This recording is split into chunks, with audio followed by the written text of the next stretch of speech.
Hi, Hi. everyone. Welcome, welcome, welcome.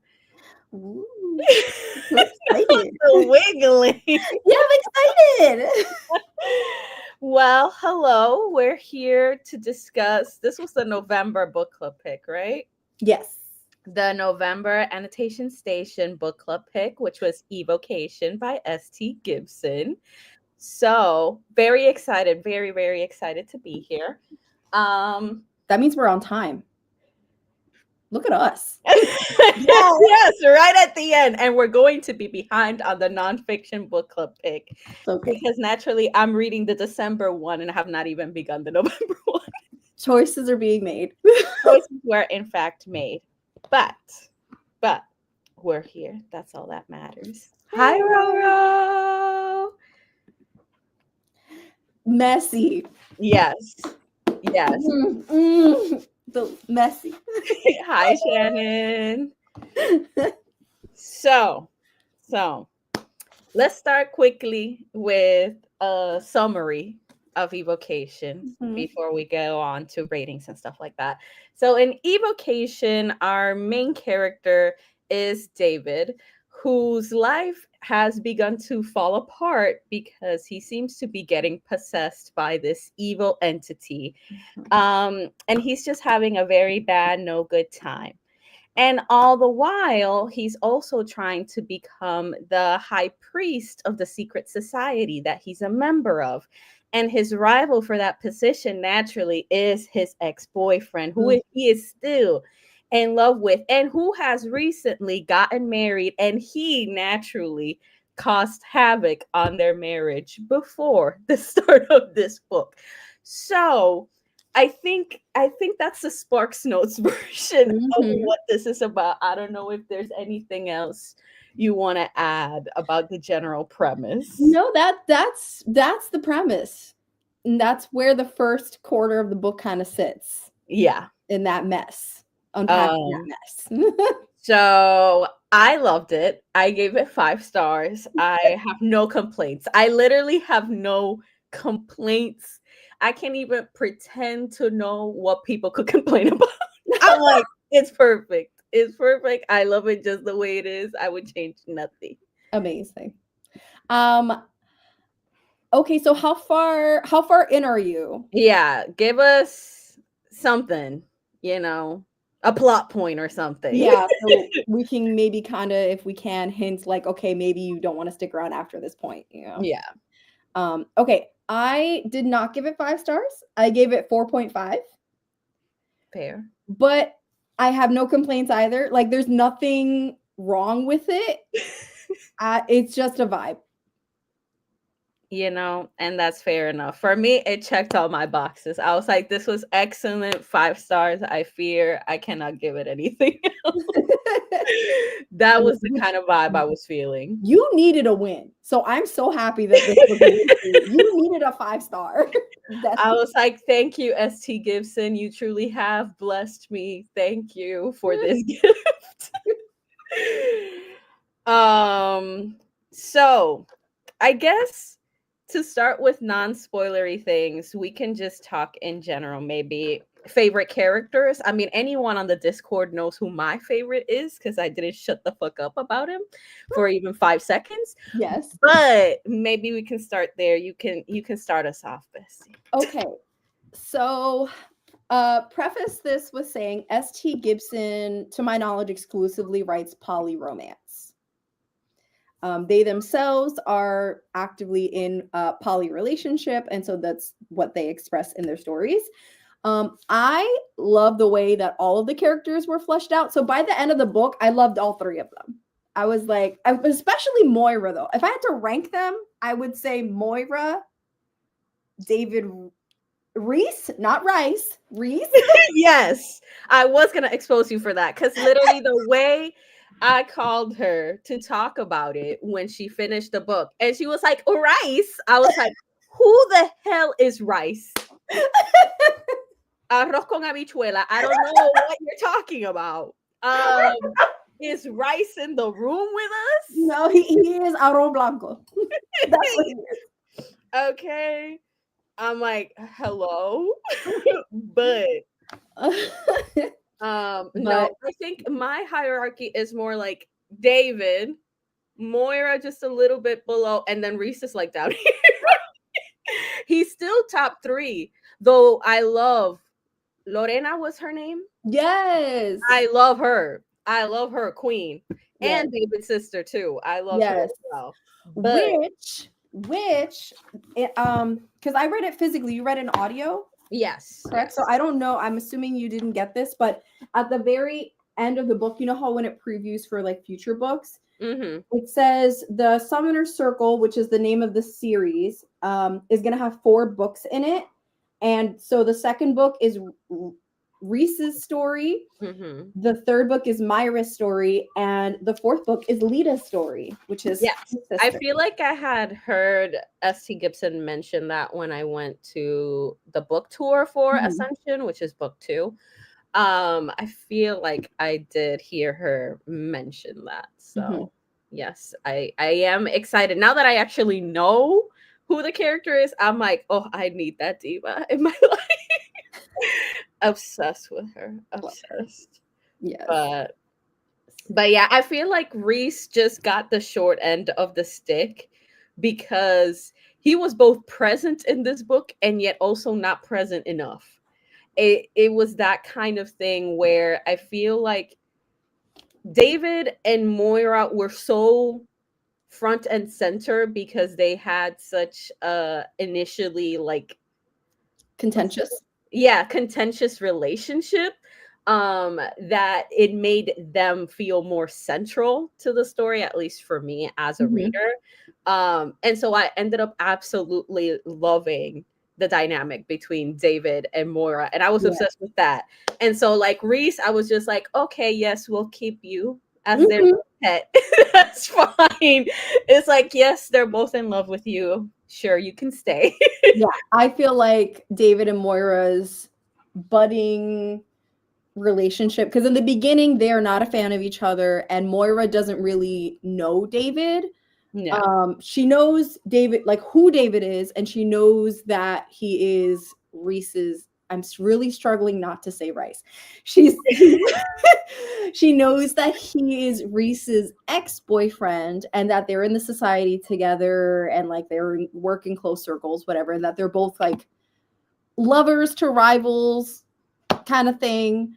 Because they're both vying for like the high priest position, which Yeah. is coming up as like the person who's currently the high priest is going to be retiring or something. Yeah. So she knows who David is, but there's an entire backstory to the trouble that David supposedly, or to be revealed who caused the trouble, that is not fully explained in this book. It just starts off with them already having a contentious relationship. Yeah. But there is a prequel to this, which we did not yet read. Yeah.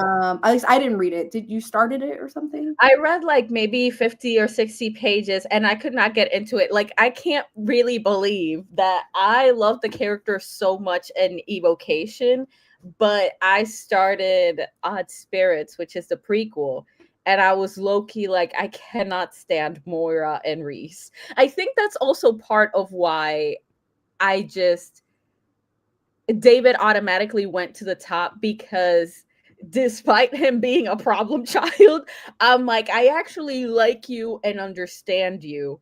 While I can understand David and Reese and Moira, but the things they were doing were annoying to me. Like in Okay. the prequel novella, I was like, y'all need to get a fucking grip. Like, what the hell? That's also why I'm part of the David defense squad, even though I didn't get to the part where he actually aggravated them. Like, I don't know word for word what that man said that pissed off Moira so much, but having been in the heads of both Moira and Reese, I'm like, no, y'all needed somebody to tell y'all something, because no. Okay. Shut up. Be quiet. Okay.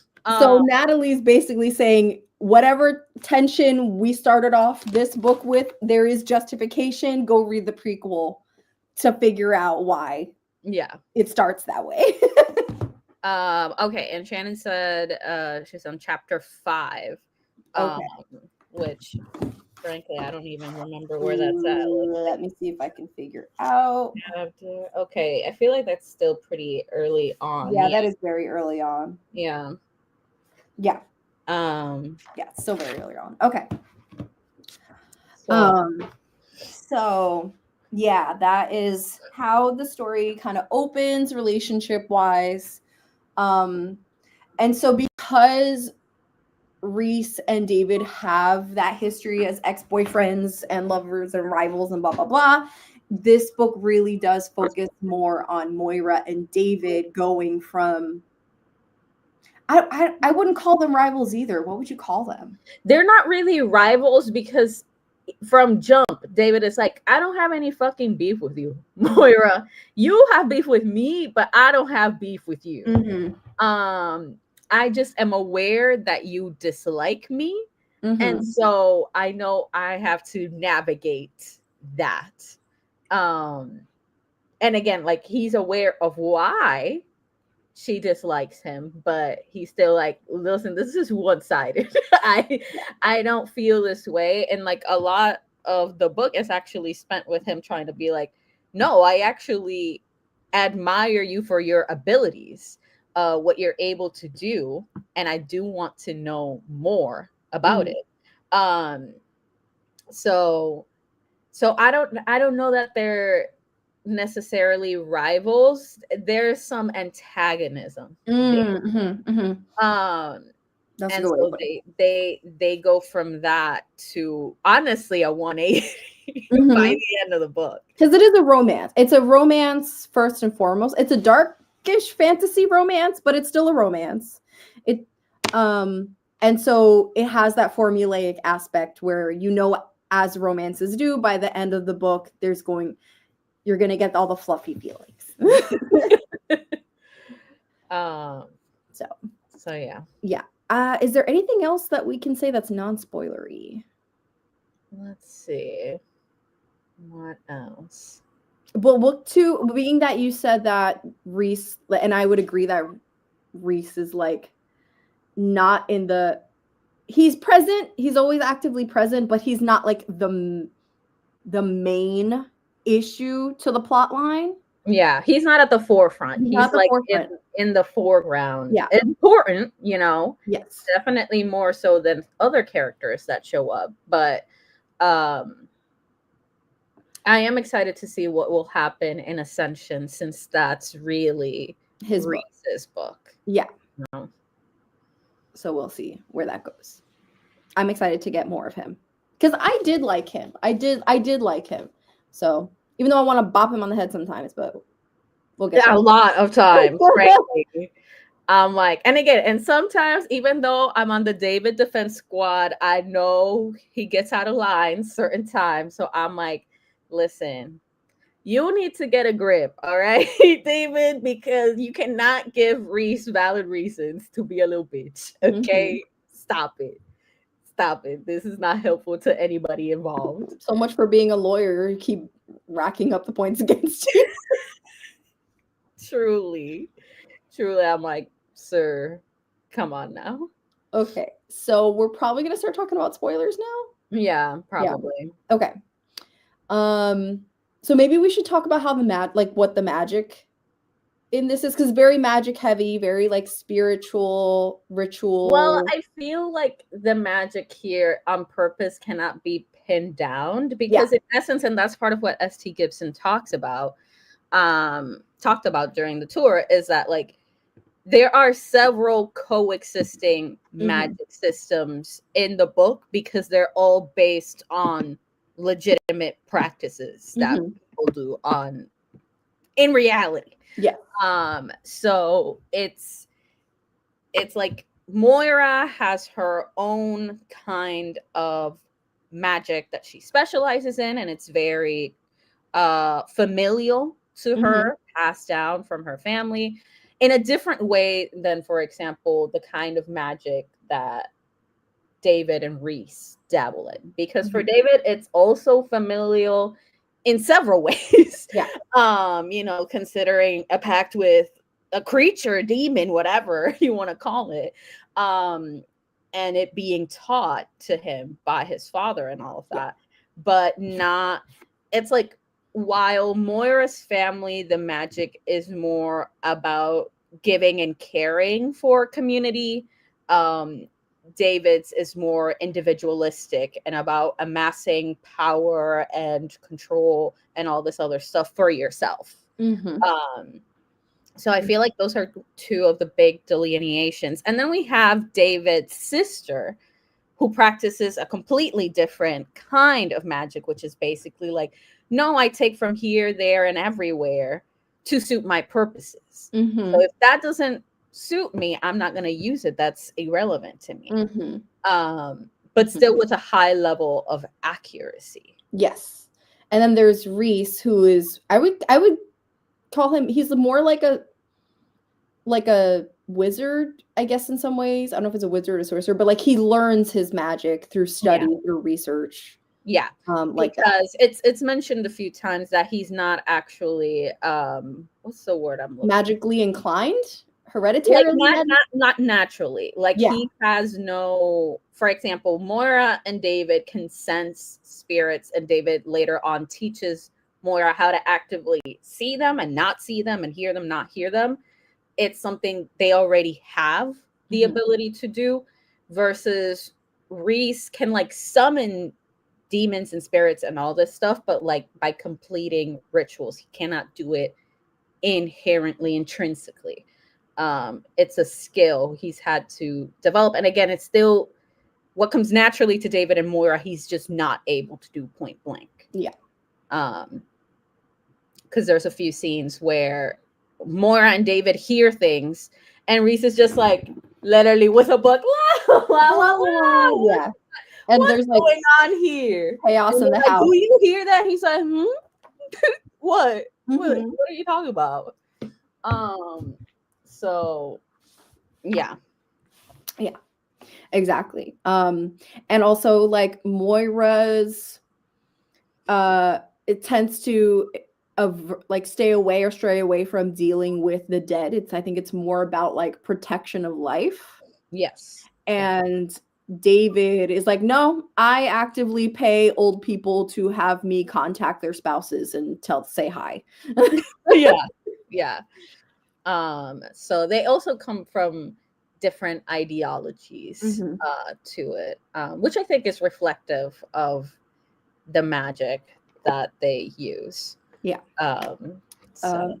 David also comes from a long line of very rich aristocrats, and so he's got daddy issues. It's significant. Yeah. So his father, essentially someone in his long family tree way back, made a curse onto the family line with a devil, that they would get this power. What was the power? Was it persuasion? Also? It's like persuasion and charm. Yeah. Would get this power ability to persuade people. And so it's passed on through the male lineage. Yeah. It's supposed to be basically like the demon has claim to the youngest of the family line, which again, because machismo, it's the men. So that's why now David is experiencing this whole shit show, because he's the youngest of the family line. And the demons come to collect, as it were. So he gets spiritually sick because the demon is coming. Yes. Yeah. Yes. And also there was a lot of secrets in his family. So like even though he knew about it, it was like an open secret. So everyone in the family kind of knew about it, but they didn't know if it was serious and what the contractual agreement was. So when he starts getting sick, he doesn't understand why at first. Yeah. That's why Reese gets pulled into this whole thing, Reese and Moira, because he gets possessed for the first time without his knowledge and consent. And he goes to Reese and is like, listen, I don't know who to ask, but this weird ass shit happened and I need your help to figure it out because I don't get why this would happen. This has literally never happened.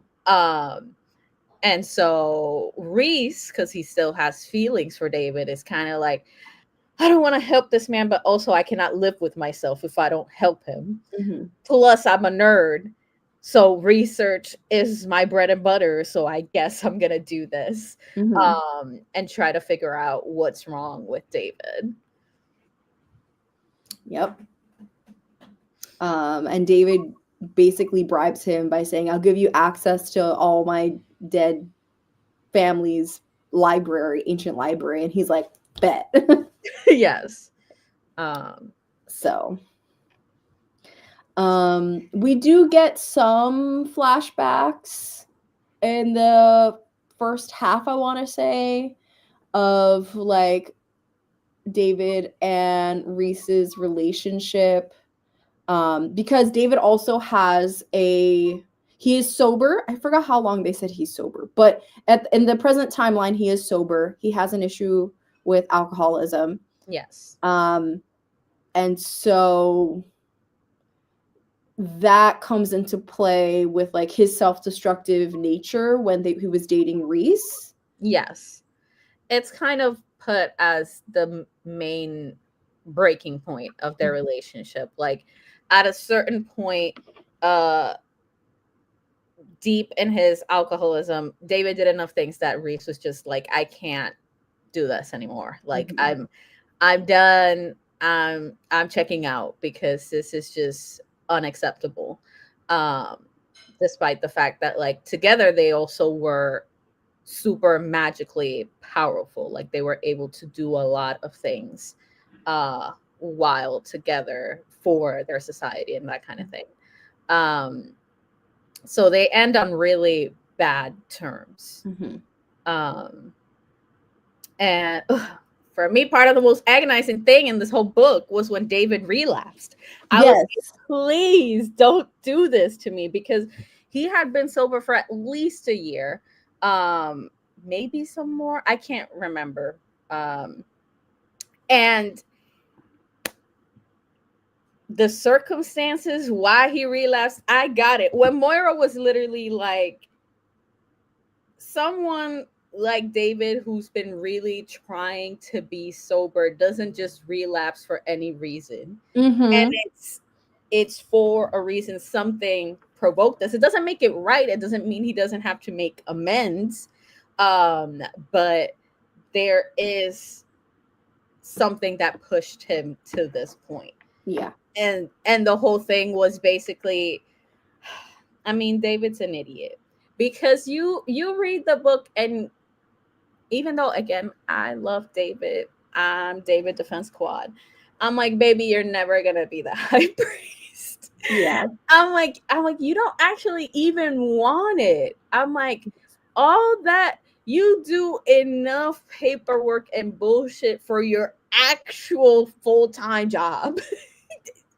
There's enough that you do for your actual job. You don't want a second job? No. Where you also have to do all that. You don't. I'm sorry. You don't actually want that. And so it was pretty obvious to me from the beginning that David was not going to get the priesthood that he wanted. But obviously he really thought that he was going to get it.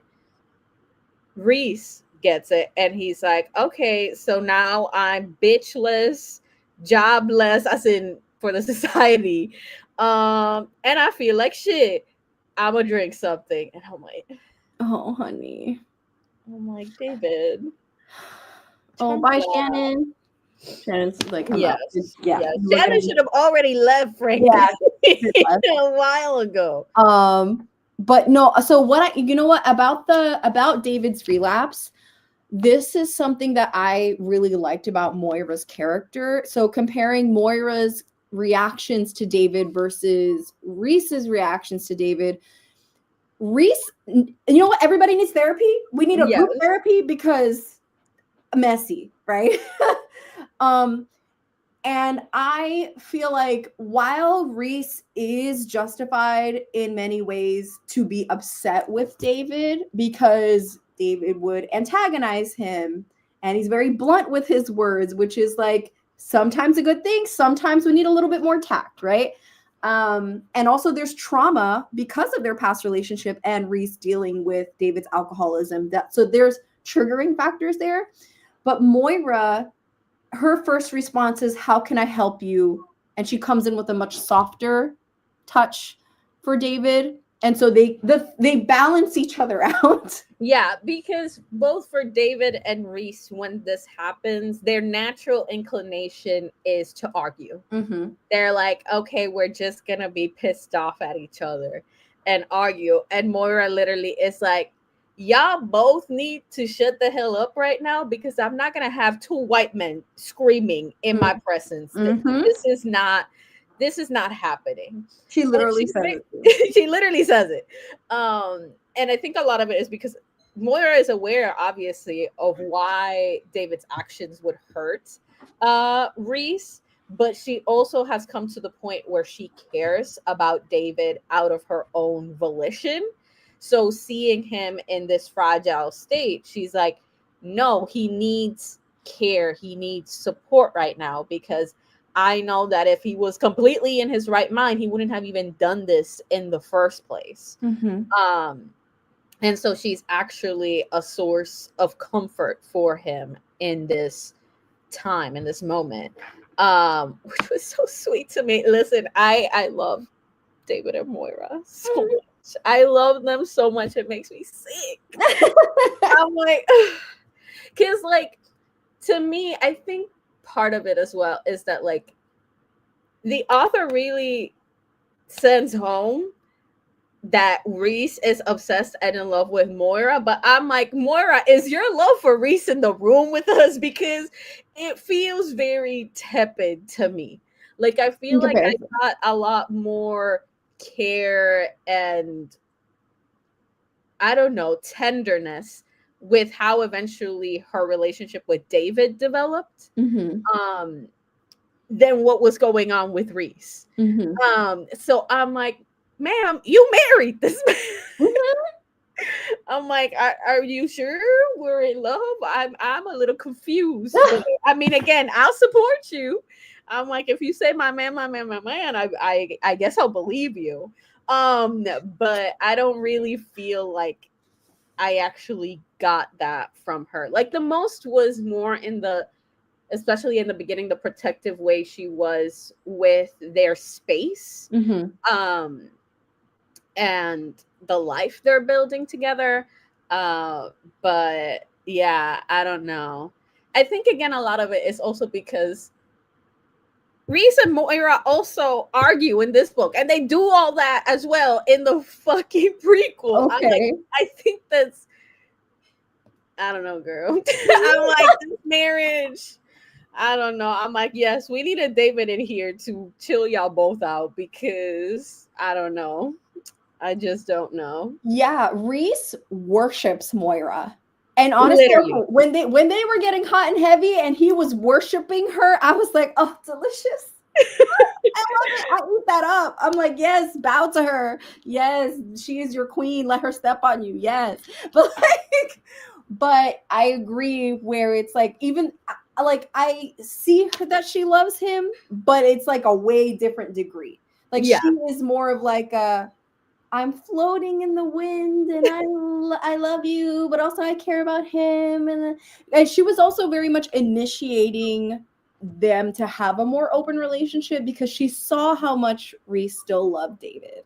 Yeah. And Reese was not even contemplating having an open relationship or, you know, ruining the sanctity of their marriage or anything like that by having a relationship with David, even though he desperately wanted to. And so Moira ultimately takes the first step in saying, if you want to date him, you have my blessing. Yeah.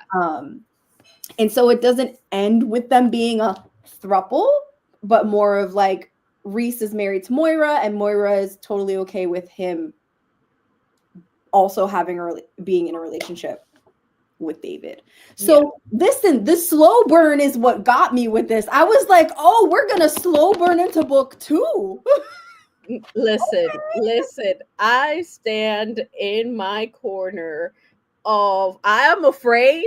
Okay, I'm not gonna deny it. I'm still afraid because I'm like, listen, I just need one besito between David and Moira. One. S.T. Gibson, I'll settle for one. I don't need anything else. Just one besito because the whole basically beginning to end, well, until almost the end, David is like, I am a homosexual. That's it.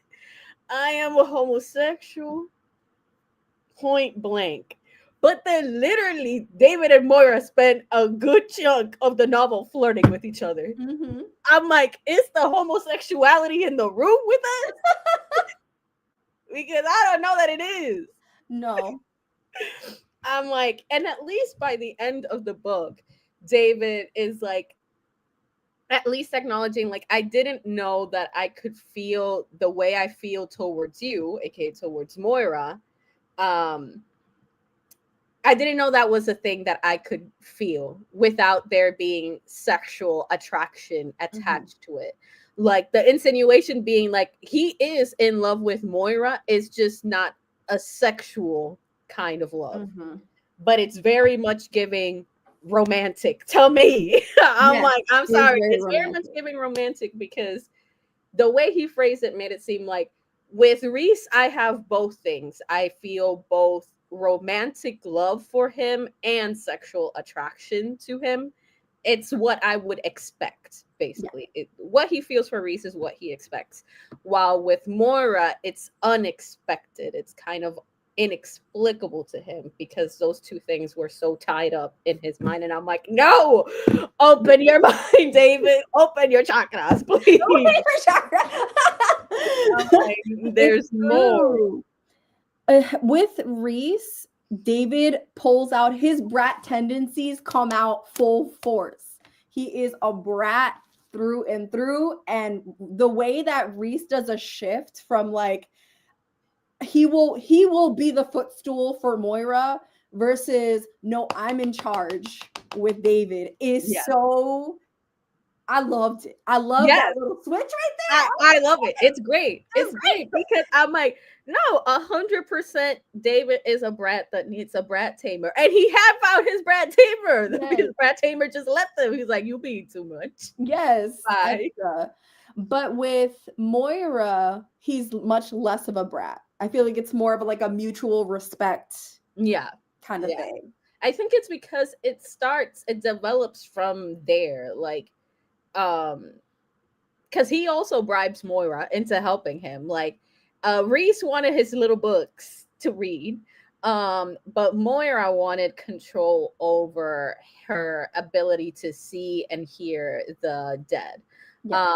And David was like, well, I can give you that. I can do that. And she's like, well, I will do it if you also let me teach you how to spiritually protect yourself. Because David has been raw dogging life all this fucking time. He's like, no, I'm enough of a baddie. I don't need any protections. And both Reese and Moira, when they find out, they're like, you've been doing this with no protection. Are you insane?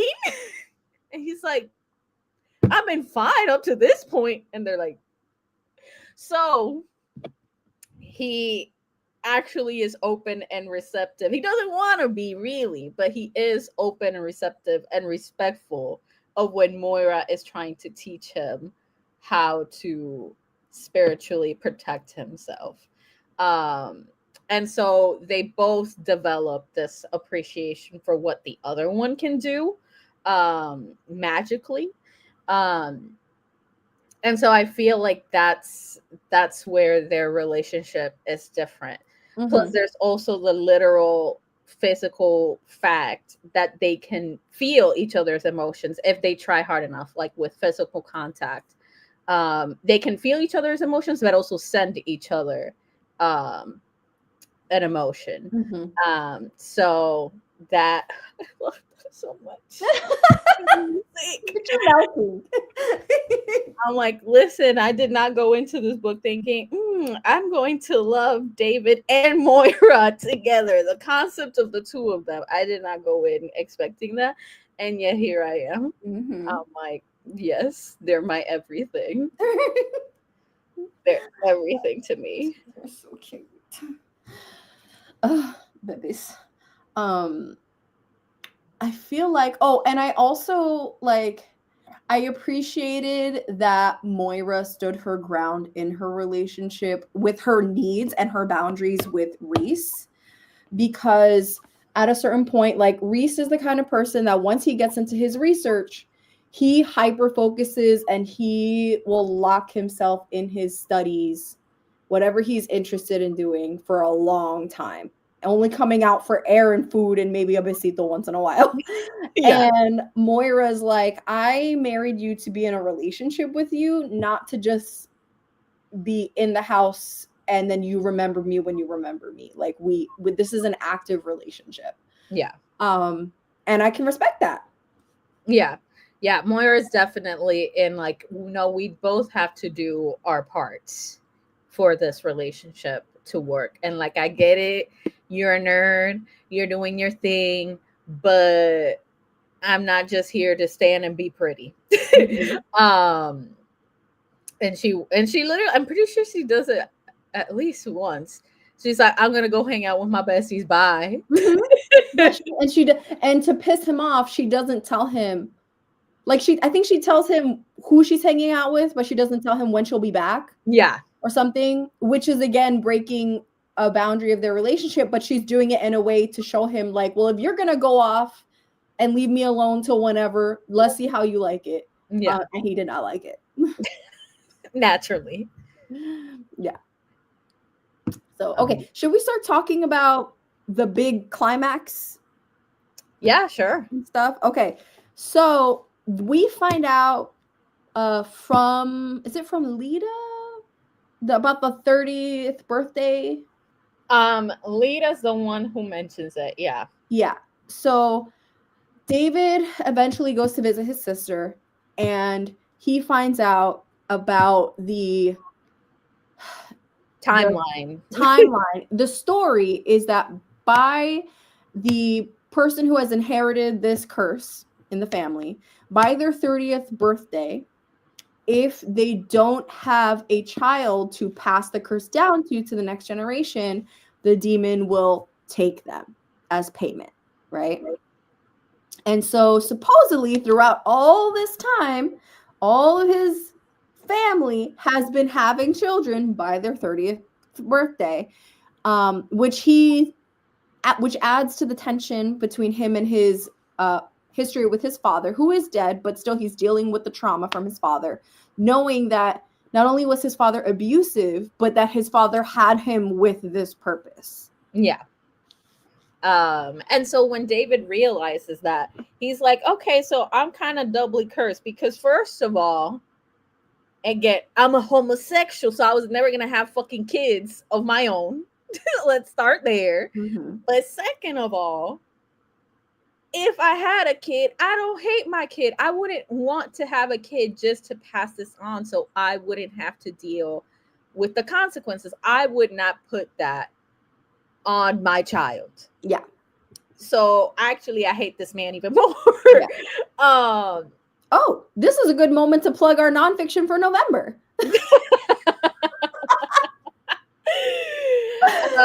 Do I have that close by? Not really close by. Oh, yes, our child free by choice. Yes. A November book club pick. Relevant. Yes, topic. our nonfiction book club pick. Hi, Jacob. We're well into spoilers on this, by the way, Jacob, just so you know. So where was I? The curse. 30. Yeah, so like, I'm not doing that. So they're now facing this dilemma of like, well, my birthday is literally in a few days. What are we gonna do? And so both Reese and Moira go into the pits of trying to find rituals, practices, whatever they can do to try and help David fight this entity trying to take over his life. Um, and they keep coming up empty, coming up empty and coming up empty and coming up empty. And by the end, Reese is just like, you know what I'm gonna do? How about I do this shit where actually I'm the youngest one? I'm actually his family. He's my family. So leave him alone because that's none of your business. Come possess me like a dingus. And then he's like, David will figure it out.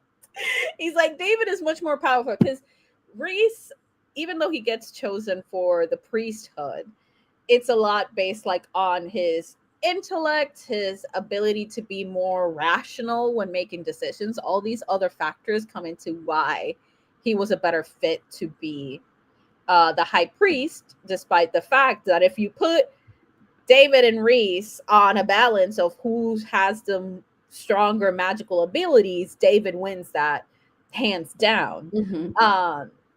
And so Reese knows that. So he's like, I'm going to do this dirty ass trick and I'm going to let David figure it out. Yeah. So in order to do that, because it is it's like a familial curse, he ends up like cutting into both of their palms and having them do a little like blood exchange ritual. So then he's like, well, now look, demon, I am physically blood related to him and I am younger than him. So essentially it doesn't solve the curse. It just buys them time because I think if I remember correctly, he's like 2 or 3 years younger than David, something like that. He should be 3 years because I'm pretty sure Reese is 26. And so David's 39, 29. 29, yeah. Turned 30. So I think it's 3 years. So it basically just buys them time. Yeah. To try to find a solution. Yeah. And saves David. But you know, it was the most tense scene in the whole fucking book because it's literally like, oh my god, David is almost dying. Oh no, Reese is almost dying. Oh no, Mara is almost dying. Yeah. It was crazy. It was a lot. That's good. I feel like that's a really interesting plot point for book 2 to go into. So what I really liked about this book is, so I'm a plot girly. So even though I love these characters, what I look for in my romance books is an interesting plot to keep the story going. And I was like, oh, this has everything. Yes. No, I'm a character girly. I couldn't care less what the plot is. I'm just like, give me my characters and their petty drama. That's what I want. That's what I live for. So that's why it was an easy 5-star for me. I was like, oh, I was engaged the whole time. I love the characters. This is amazing. I need to know what happens next. 10 out of 10 no notes. I'm pretty sure you literally said that too. Also, can we talk about for a second? Listen, if you have a rich sugar daddy, sugar mama, sugar someone, and they want to buy you whatever, as long as it's not hurting anybody, you better take those shoes. Listen, I think actually that's where my true beef with Reese started. Because he was like, and I'm pretty sure he was talking to Moira, maybe it was, I don't fucking know. He was like, you know, part of the trouble with my relationship with David is he didn't understand boundaries, but like boundaries in terms of like gift giving. He was like, he tried to buy me a car. I'm like, and you said no? Your broke ass bitch ass said no to a fancy ass, nice ass car. For what? He got nothing else to spend his money on. Let him spend it on you. Hello. Otherwise, all he's doing is giving that money to the society. Yes. Why not give it to you? Correct. Why not give it to you, bro? I don't see a problem. Got him a bunch of nice stuff, watches and stuff like that, and and in his mind, he's just like, I did keep some of it basically as a nest egg and whatever, but I was like, I'm going to hit you. I'm like, Reese, are you insane?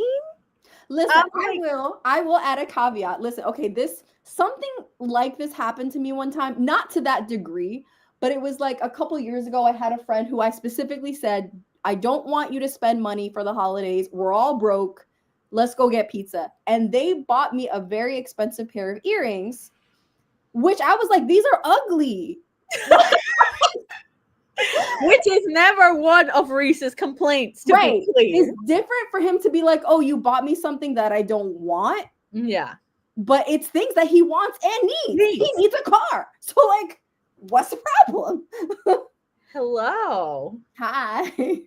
So, long story short, I got mad at that friend because I was like, one, you went against my wishes and spent money that I know you didn't have, which I care about you and I want you to have money. But two, you bought me something I did not want and I think is ugly. Real. Okay, a variety of opinions. We were big fans over here, big fans. But yeah, and like I feel like the other argument that could be made if you try to be more rational and see things from Reese's point of view is like you maybe don't really know the intentions of the person trying to do this, but as someone reading the book and you're literally in David's mind, it's like he just wants to spoil you, you dumbass. Yeah. Like there are no strings attached. The only string is tell me, baby, I love you. That's it. That's the only string. Yes.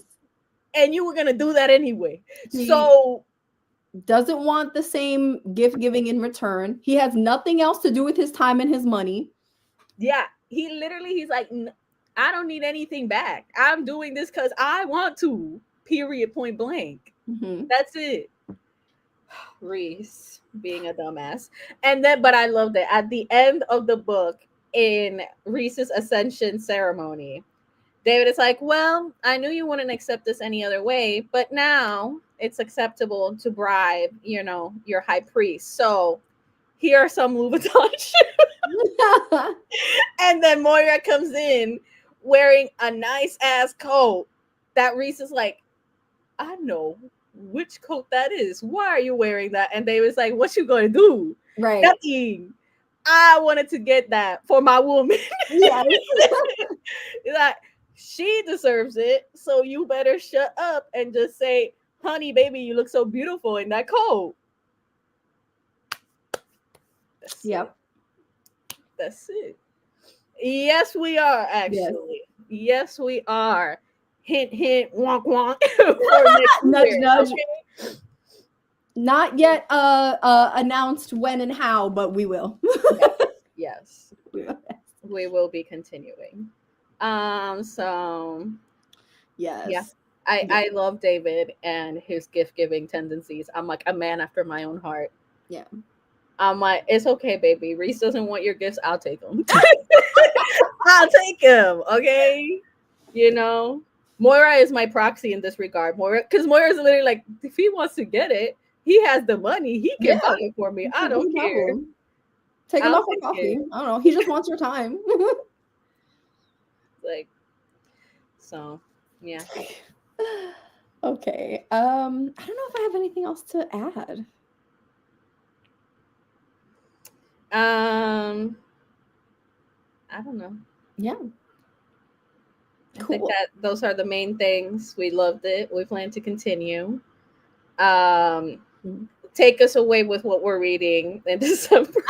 Yes. So in December, our fiction pick is I Who Have Never Known Men by Jacqueline Hartman.